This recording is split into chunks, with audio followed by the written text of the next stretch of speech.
Alright, we see a member Baba Ebi Mind Network. So, dear me just one more song for Sofo Downka. Matanasi, Minyatanasi Penacha and send be Edika. Na Edika so dear Nipa no one near the Becca. Intimations of Bajebre. Na near war at the Browno. Wet me and your quine ashe etie. Now once so what do I drink today? At the auto comment session honum. We are Memanes one like it. Na share video no cause say wonu bi ensa beka bi wadamfo bi ensa ebeka bi se wonya subscribe enso subscribe na beka abusia kase no ho o subscribe wi a miado market one e wonchen ho umia so a abere bi ebe new video bi ano wonsa ebeka na chese waje pene aba behwe kora ansa no bi atimi aba behwe na ene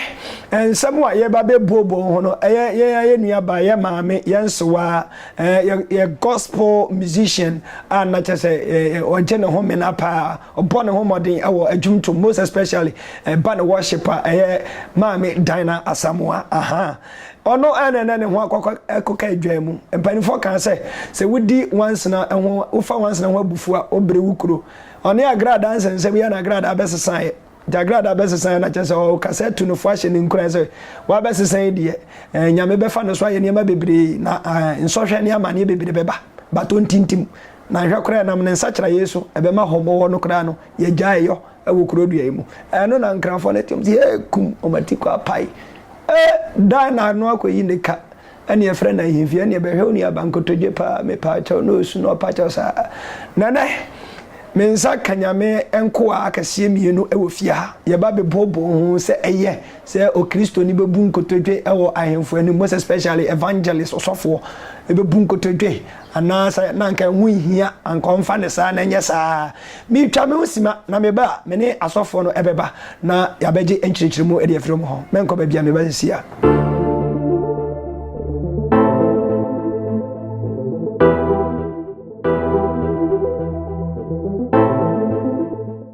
Alright, I don't form me mamo akwa baby at the bar Ebi Mind Network. So send ya me kind no me twa me ho sima. Mpede for se kwache ade e fe no ye de sika na yo ntimi ko di dwa kakra. Nene nyame ato me guest o ma ba be duru. On my right nyame sofo otonyom se Pastor Godfred Donko Papa Akwaba. Yeah, papa. Mbaja po me. Na se me from papa o from papa ndi wana e papa. All right. So Godfred no I and on my far right no so my contact back up no or sofo in their sofo and Asia. Pastors raise the power 3. Pastor Prophet Charles and him Bafo, his my brother-in-law. He's marrying my sister. I contact sofo my contact na my contact sofo my contact. Papa Kwaba. Yeah. Me pacha pom. Nyame adom. My sister nen kwada no me wo fasefo no. Nyame adom obi a ho ye. Very good. Onem my sister won kwada mienu. Imaiwa pa me srew hu oma. Ase ye wo mo London. Omo gina mo nanso kama omanim kama. Ketwa na ye me wo fasefo but osan me girlfriend. All right, empany for me gidi ye se nyame adom bibia kama. All right, ene enkomo da paso. Ye nua ba ye colleague Dina evangelist Dina Asamoah say agrada ansachira before agrada be sachira ni nya beef ani agrada bona da pass we yin se be imprenu ne na ikura tonje anti otesa agrada sachira no otu no fuhye ne nkura so on hye ne ho den na wasachira di aya ono Dina Asamoah aya ne de na anya hwe no nyame be fa ono evangelist Patricia Oduro Kwantin so na jese sachira ye aba ndi okasa na nanukosi se ahwekura na na mo agrada nsachira Yesu na ma homo wokura ye gyayo ewo kurodua yi mu eno na nkranfo ye na nanom atrankonya ete yam se ehene hi se wakokasa no nti ya den samantoa aba befro Ibrahim fie na bra be yiwa no ana ye nua ba ko ye ene asofo bi di na chi ene kotejogu fam na no na mi busa se sofo Godfred. So, is it right for her to kneel down as a man of God or a woman of God? So, someone can't create you also bunko to the patron. Papa, me da wasi ni akonya we ya wodi amam na me mfa akonya we so enchia ahwefo a omohwe ye nyina na asemo a papa esi no ya de mu odu papa pacho ya no mam volume kakra ya de mu odu se de wodi nkan aka no any question na aba no ma memfa no in two forms. Akwan ahodo mienu so. Say obekan on say ye ya asofo no adu ba bia ye ntumi nyi nyame asem ensi nche. It is obekan the book of Romans chapter 13 verse 1 now. Osomafo Paul e kan say bi kire Roman for. O say wona wo di tumi ni anidie no yemfa ma won. Yemma won anidie ni yemfa obuo bi ese wo mu bia mfa ma won. Efri say onyankopon na hihye etumidie ene mpanidie. Nti so obi sori tia panidie ni tumidie na wabu nyankopon hihye ye no eso. Nti one way or the other no de meka edi kan ni say evangelist Diana Samoa yes say edu baby no okopa ache odi anidie maaye according to Bible say odi anidie mampanifo. But one way or the other no so me sanso aka say na nke nhia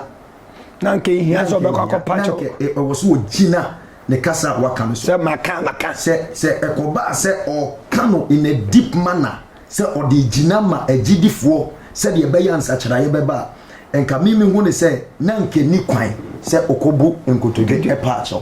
Because this is the era, this is the time wa ehia sense kyeraye beba ade bia mu especially Christianity mu ewo menka no enkran krodua mu ene ba bia wodo bi a omodi dwumadi ati say adentina mekasa say edru ba bia say kra na baya me ati say obi a woni freedom of worship obi a to me worship in a free way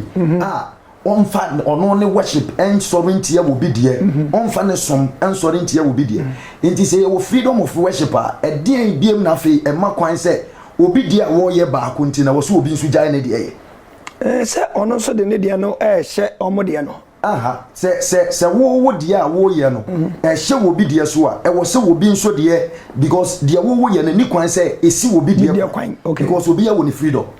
Ti said yes say enkwara wo mu freedom empanifo wo mu freedom ti edu ba bia akwara akọ school dem no ye mistake ni kwan say teacher ni diken bon adinta akwara ni wo ni freedom panyini so wo ni freedom enti say ko ba freedom of worship na che so bia wo kwan say wo ye de wo betumi aye emre bia any ba bia wo bia enti nanka onyankopon I believe say nka nyankopon efa evangelist Diana Samoa so ama nsakyeraye bia ba nsakyeraye ba ne say senka wotumi agina ne naso wa kwan we so a enka be ma kristofo bebre so atumi asore ma afa dwumadi a wo mu dide hye kristofo so ye montwene ye nyedede mensa mentonyom wa wunyame na wo ya ma no so be ne dia ma sofo ane dia ma men kansam wa say omo nkasema ye nya asore wo be ya asore ba dede na wo nya asore ye no anka ne na ye mod drums ne say to him books say no so ne ye asore asore ye wo niema e kan wo ma asore ye ya asore sorry and say oko the book of Psalms say o kire Psalms ni mu a some word na ankasa no e yenya free Greek word but Greek word no e kire say ye the instruments e ka voice ho e de yi nyame aye enti David Kurano in the book of Chronicles chapter 16 first Chronicles 16 oyi asofo na oma omo awura the tabernacle of God mu no oma binum dawro oma binum trumpet oma binum strings omo be mo de yi nyame aye e wo asori dem adenti no onyini David dey say aniama ka they are part of Christianity, they are part of yen yesomo because osum bi e wo bia no wo instruments ne niama e ka wo papa obeje di say wona wo say yenye dede na so obeko wo mo enche no mo bodondom ombe bodondom from near the wo mo de befa kurum eno nso ye dede ene brekete adenti na no mo betumi akoso na obi religion mu de eno ntumi nye den enkoso. So I believe say in this time of era no nanka nyankopon pese wo fa evangelist so nanka asemu a epiesi wo tumi tintimu ye ejina ya nke betumi amagidifo bi nso abakene up na ama dwumadie no etumi akoani na ama dwumadie na akoani mesia ba bebisa kwahye ba menko makonta sofo anim so papa ehun hia achopa no kopa na ehun hia anana nka ehun hia medase michia ahwefo ene etifo nyina se me na o ka se chopa no kopa na ehia anase ehun hia na ehwe no okwan bi so me ansana me baba that topic no so ansana me basa asem no so no we be free baby a okotufu na aba no ye nana agrada no hwe onipa ho kire na aso no hwehwe nyankopon chi kwan ye Inia Patricia Oduro Kurante or the evangelist Patricia Oduro Kurante. Ono man who ana evangelist ono the man who ana we see the suffer penny no obon as you di the man no da evangelist that one here the amakeke musafu no so the Kenya we asemti we Kenya we asemti we na portray say why Christo ni no portray ba me per se ni de who say why Christo when you repentance me de to brase or say or evangelist say bibi na across nti okay lances na ade na ye yire no TV stations too no ho ade na ye yire no mo hwe hontansa ne be gare no a ne ho be kire no wa petu asakra okay oni ni yankopon ni se wa sakra mpa okay so ati say wa petu asakra se ne be ya ode no ha dom regine no ono na wa dom nyamsuku se ne Christopher be kan bia ma no na wa shem okay but o say die oye no o man no eni di okay wa sakra e fine wa sakra e fine but so we bo man na so be o say mra echo okay but that's young cause share dia Paul ka say wa sakra e wo no share dia omoye no o timi she prison e ma ni say obi mransa o mrani ni diansa okay so I say anything we so no so wa sakra e fine pa eno o gini eno nkwaje de wo gia fibo sam me bo ni sam no okay ba o ma ni mra ni okay o ma ni mra no eno ni die busa no otu dana samo otu no fo e she mi nkran ena ko ka se anka o mi prase nam sa yo so be ma ho me won kuro bi ba bi mi jayo me da se na otu ono su kotu efo a e be problem abro how abreno no ono ara si bi ode ahwede ebe efi no ono na de once na ebe efi ono na so na ama yenu abayi ekonya asem no so ase na na someone agrada no enam ne so na dan na asam ekonya problem futu kotu ba dan na so na futu no right by now so who be bia otono asem de wan kan yo asem no de usha ene on she de ni se o kama ama Christopher kra ya back me se na so fo e kan no dabi o tunifo na ebe ma nam super ma e be jai ho mo wo dance simple word bi no o ka o de to wo na mesre it is so simple I don't know no more forward ye na nanom nkranfo no ye papa no no ye nkasa ntia ho ba ni me bi ho no mu a ensese ye tam no te se World Cup e fan se kan o tu omufo na futu se meja homo wo na no aye ben akopa se ebia ne nkasa mu na ankoyi a ensese ye fa ne chinchini Ibrahim fie no me se na osofo pa Godfrey kan se uhwe we manfo homa o se ye mfa die emidie made emidie sane yemu ahemfo ene titiri ifo ni yakase we ni data mo hwe Israel nya na ahemfo no na enye governor ene necessary eye governor o mine na yebu o mayo o mampani ene o ye disani die ema no we na big topic pa ye kwa enwu a se we na o mo hikasa se mu se no nsunsunya didam okay me won nsunsunya ni di ma ahemfo and different from the presidency okay we govern the whole country no and nti ono no oboni ni no super vice mami mbisa odada mami mbisa wa hasi say ankoma mpanyini ena de mra bia basa for the next 1 month no bia emotionally no bia nyedida we have to give respect to that ma ekoba say some and achieve 100% and the fezanga say o say o de hwe na ye Godfrey kan ya so for Godfrey kan ya wo osum ni wo mesum denti na osum be katam ni de so denti wo say wona wudi umreo kane na me de minimu pa no enko asore dem enko sisa data yi no ohum achem ye di ohum no nka ye wo fufu a kane no tafo ye de ko ayi no fufu a mbeko asore baby asore mission house so person baby fufu na we dey go mission house wa ko wo mission house wo no mo enu de because amana na nchi wo oh okay enti wo okay enti wo ko mission house ko wo fufu a uwie na be so do fie no abedi a ba wo okuru eno no eho ba enem wo se wo so wo butu adaya ma wo boso me de me butu adaye ma me nyankopon ye ba wo se me de wo boso mo na de ne so that so podium I'm saying Komana yede so what they say omo traditional worshippers and in the religion you know your Christian religion or your traditional religion so how come say traditional religion etimi stop Christian religion from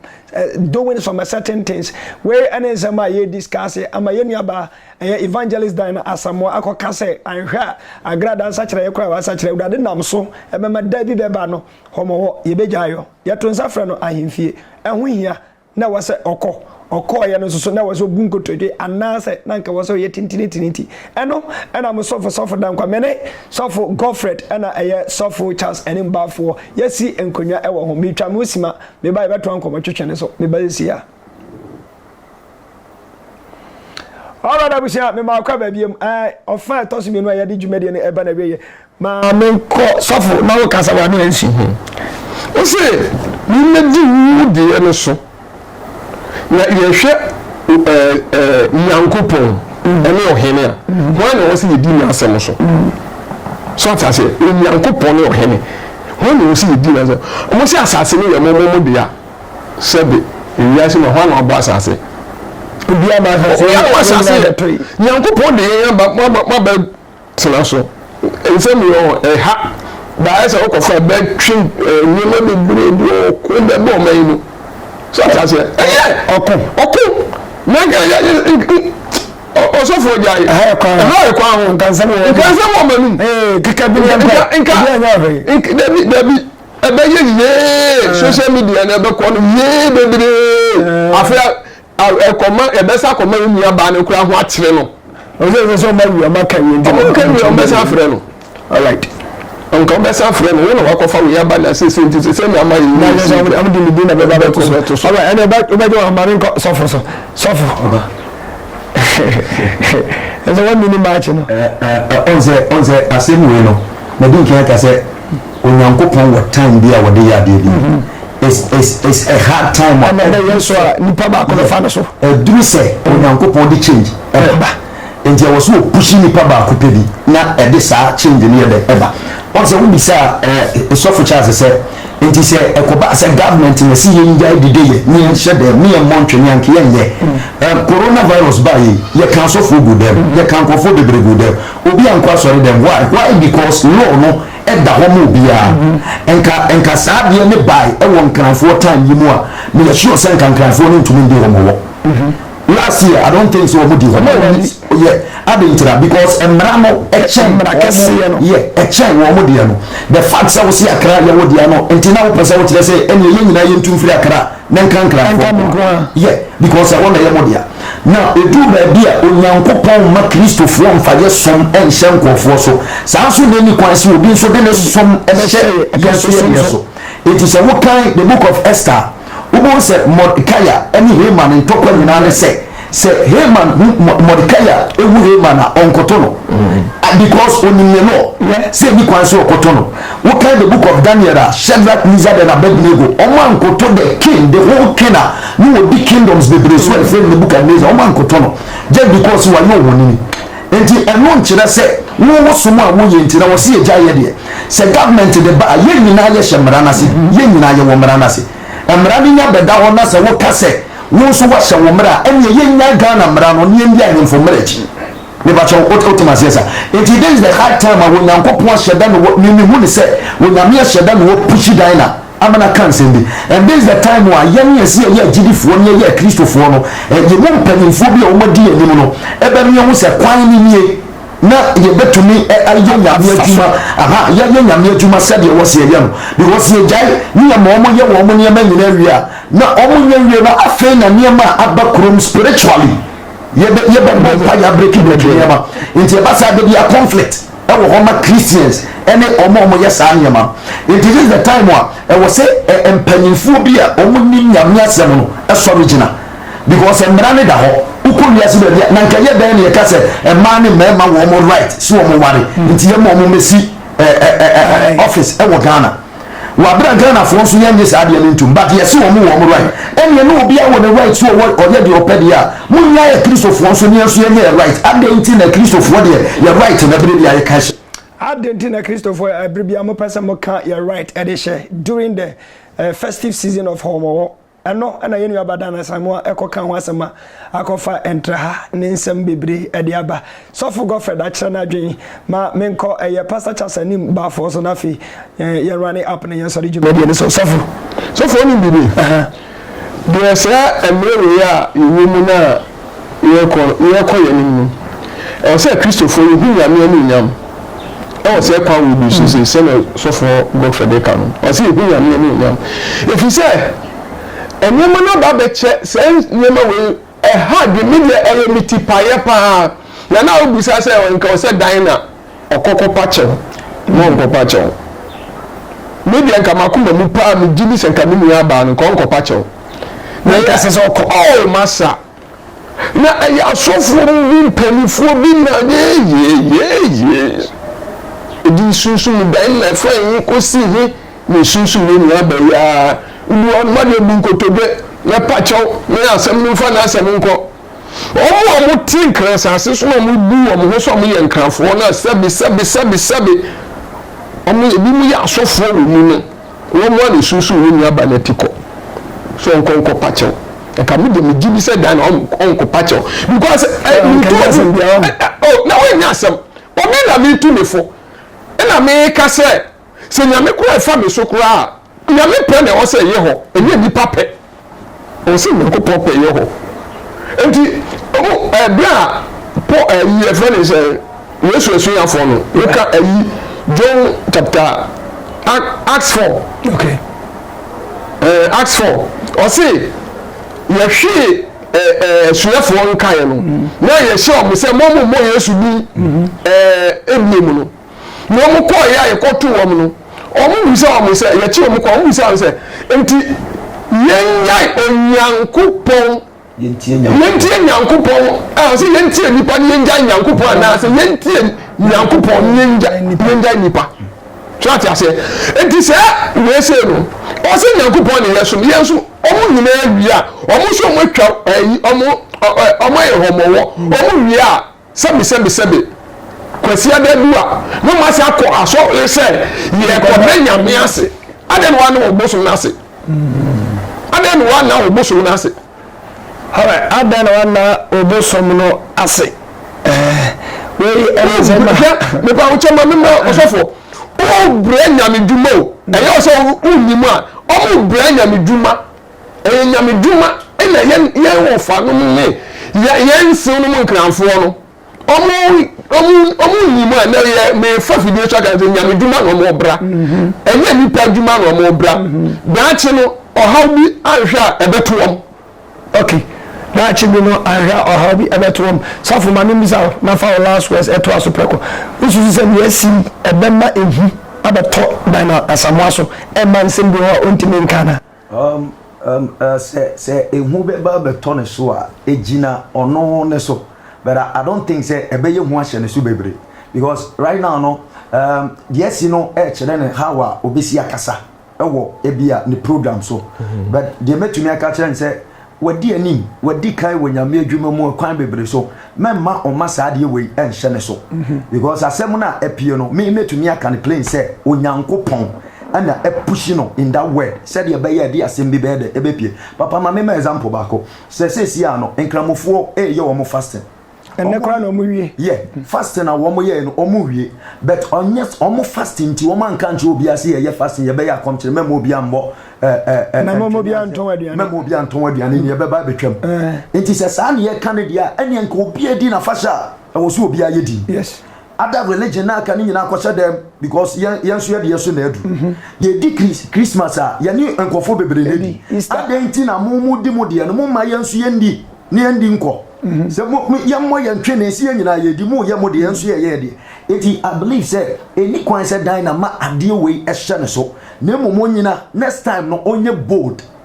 ankasa because nyam ni djuma no edru ba bia o boldness no ehia nyankopon pa one sacrifice a wo be ye no etumi gi wo ma mu nyina e ma change bi ba e ma afa edru ba bi na wo gina yetumi body say ni pass message gina ye no e na ama ade no etumi agina enti papa Radin nshira o nshira wo so meda so sofo ma menye last voice ani say de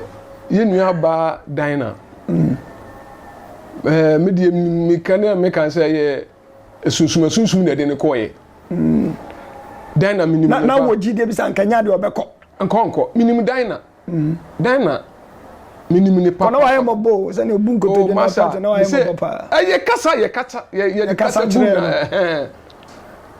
so ati ase je san krofo na ye ne diodium na ni ko nkonko minimum dina pa okay ma menye last one de na wo ka kire no ene Christopher nyina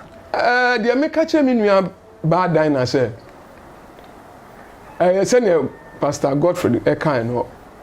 say o kasa onye bold no kasa so o kan onyi ni yam sa we me mashada na me kan heavy one we me ye we na ati so otufu na ekofo amunte e ma hu senia say so shadow say o kan kasa okay so kasa a fa bibi ho a na obenya back a onyi ni yam no kasa okani ya munyina mota na ya di mpaibo techi yina all right meda se di mpaibo techi meda se nyamisha mpacho ba me nsew no mo nkranfo no kokoboy omomfo mo adwinto se we waka we na mo omo tia no be kokobo mo omo hwe ni okay se ni okaye na mo bo no kokwa na mo twe na so a mo nso no kokobo de mamo Pastor Charles enim bafo a order Forward in Faith Ministry International Obedeka branch ano na mote nenka dwumadi so ana fe me amesofo Pastor Godfrey Donko ono na assistant pastor for a prayer center for all nations. Yes, I Otonyumrof. Nyamia da roma omo no mbebo amadwumadi no kama minua no manasa me papa no maso for me da wase se metonsa from so moje pene e bae. Yes. All right, wo so wo share nyame enhira wo share nyame enhira like comment na share video no efama enkosi se gama ncha ebeka bi esan se ya se nyansasam de eni obakofo etirim nti obi kan na watie na wo so wafamu abasem na wo de abo obra so wate ase me di dwumadi no ho cha me na ya ma mo somfo made nyina sofo dankwa medo besi aha BBMind network nyame adom no me kwanya e besa no wadi ehye biom